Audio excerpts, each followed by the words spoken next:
नमस्कार दोस्तों, स्वागत है सभी का हमारे YouTube channel computer classes with Lalit Gupta में।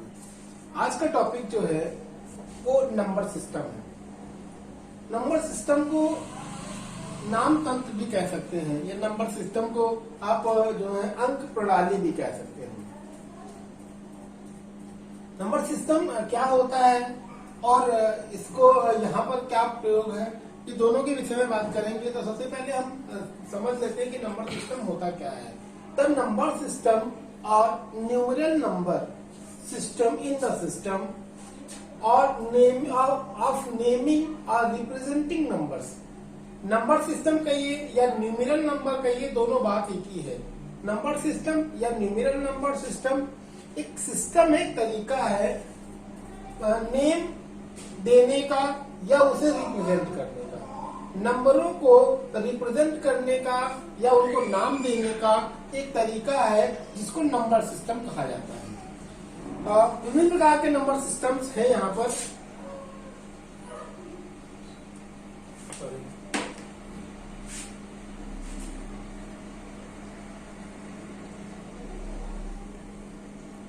There are various number systems.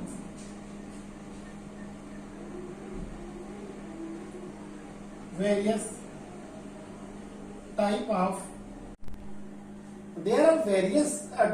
number system.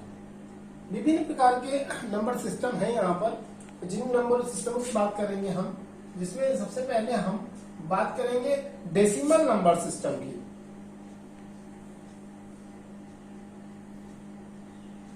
Decimal number system की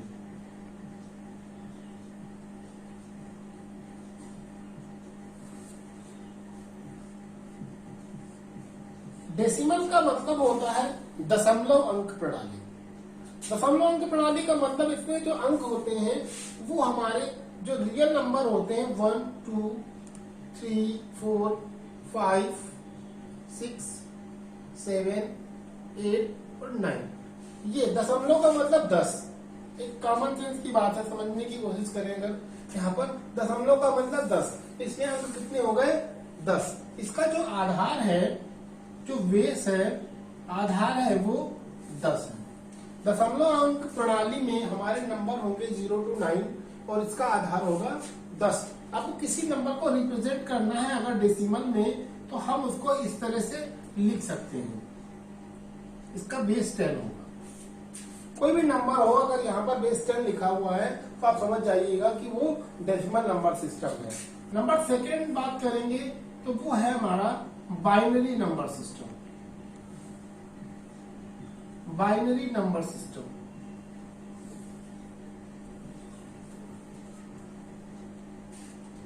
बाइनरी को द्विघातीय अंक प्रणाली कहा जाता है। द्विघातीय, जिसकी दो घातें होती हैं। इसमें नंबर जो होता है वो 0 और 1, दो ही नंबर होते हैं और इसकी घात, इनका आधार जो है वो है आपका 2। इस नंबर को रिप्रेजेंट करने के लिए एग्जांपल है इसका, इस 0, 1, 0, 1, 1, 0, इस टाइप का कुछ भी हो सकता है। इसका आधार 2 होगा। तो ये कंडीशन आपकी बाइनरी नंबर सिस्टम की आती है और ये द्विघातीय यानी कि दो आधारी बाइनरी नंबर सिस्टम जो है दो आधारी होता है। इसमें दो नंबर आपके होते हैं। अगला है आपका ऑक्टल।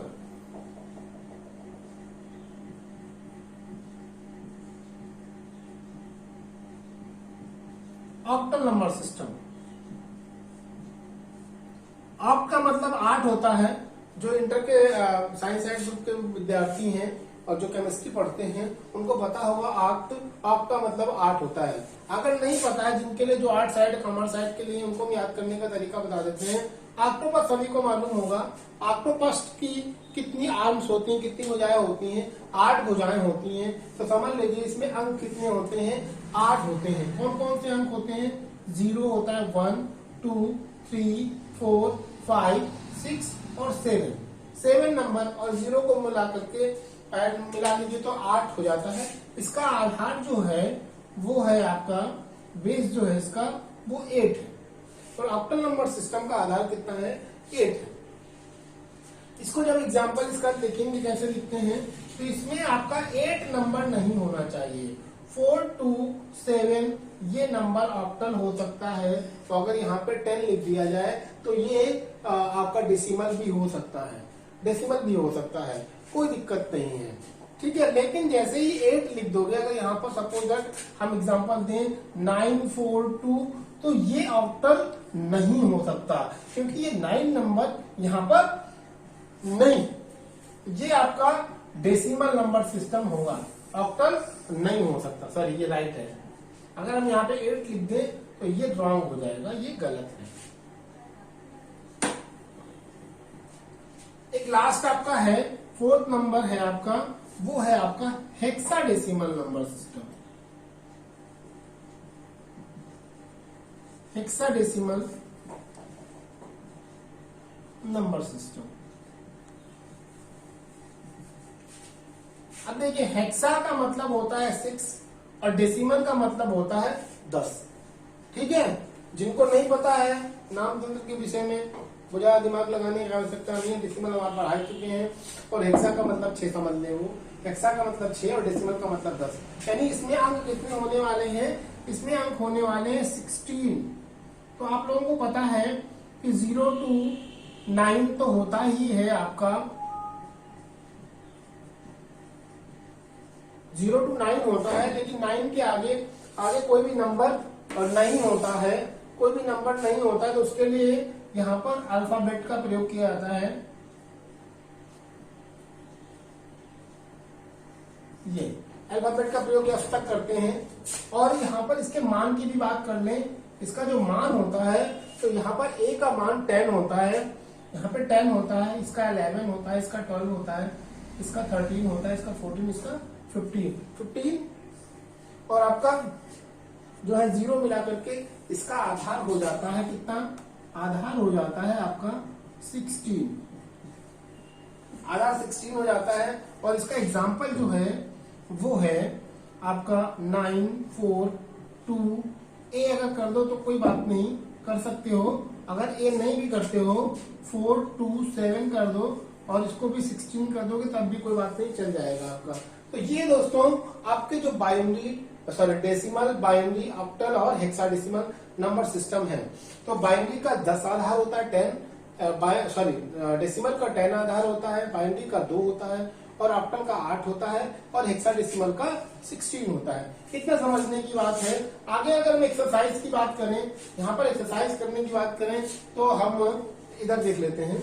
यहाँ पर अगर हमको एग्जाम्पल के रूप में अगर किसी नंबर को लिखना है, सपोज दैट हमने 1 और 0 लिखा है 1, तो ये कोई भी नंबर जो होगा वो, ये 10 अगर ऐसे पढ़ लेते हो तो ये कोई भी नंबर हो सकता है, चाहे वो आप डेसिमल कह सकते हो, बाइनरी भी कह सकते हो, ऑक्टल भी कह सकते हो, हेक्साडेसिमल कह सकते हो। लेकिन अगर यहाँ पे इसका बेस 2 लिख दिया गया है तो ये बाइनरी कंफर्म हो जाता है कि ये बाइनरी कंफर्म है। तो वैसे ही आपका सेम ऑक्टल की बात करें, ऑक्टल में अगर 7 4 2 कर देते हो तो ये आपका यहाँ पर डेसिमल भी हो सकता है, हेक्साडेसिमल भी हो सकता है, और ऑक्टल भी हो सकता है।